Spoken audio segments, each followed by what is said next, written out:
இந்திய அரசியல் வரலாற்றில் ஒரு முக்கிய மைல்கல்லாக வரும் ஜூன் 10ஆம் தேதியன்று பிரதமர் நரேந்திர மோடி இந்தியாவின் முதல் பிரதமரான ஜவஹர்லால் நேருவின் சாதனையை முறியடித்து மக்களால் தேர்ந்தெடுக்கப்பட்ட ஒரு அரசாங்கத்தின் தலைவராக மிக நீண்ட காலம் தொடர்ச்சியாக பதவியில் இருந்தவர் என்ற புதிய சாதனையை படைக்கவுள்ளார். இந்தியா சுதந்திரம் பெற்ற பிறகு 1951-52 நாட்டின் முதல் தேர்தல் நடைபெற்றது.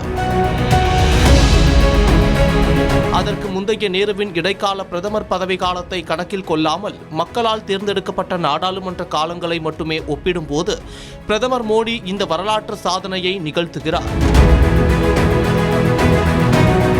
தற்போதைய பிரதமர் நரேந்திர மோடி 4390 நாட்களுக்கும் மேலாக மே 26, 2014ஆம் ஆண்டு முதல் பிரதமராக இருந்து வருகிறார்.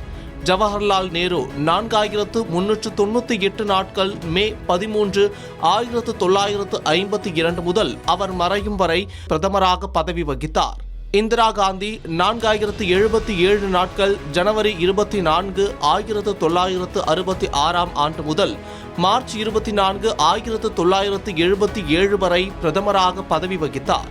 மன்மோகன் சிங் 3657 நாட்கள் பிரதமராக பதவி வகித்தார். ஜவஹர்லால் நேரு சுதந்திர போராட்டத்தின் பின்னணியோடு பெரிய அளவிலான நாடு தழுவிய எதிர்க்கட்சிகள் இல்லாத ஒரு சூழலில் காங்கிரஸை வழிநடத்தினார். ஆனால் பிரதமர் மோடி குஜராத் முதலமைச்சராக தொடர்ந்து 3 முறை வென்று பின்னர் கடும் அரசியல் போட்டிகளுக்கு இடையே பாஜகவை வழிநடத்தி அக்கட்சிக்கான முழு பெரும்பான்மையுடன் 2014 ஆட்சி பொறுப்பேற்றார்.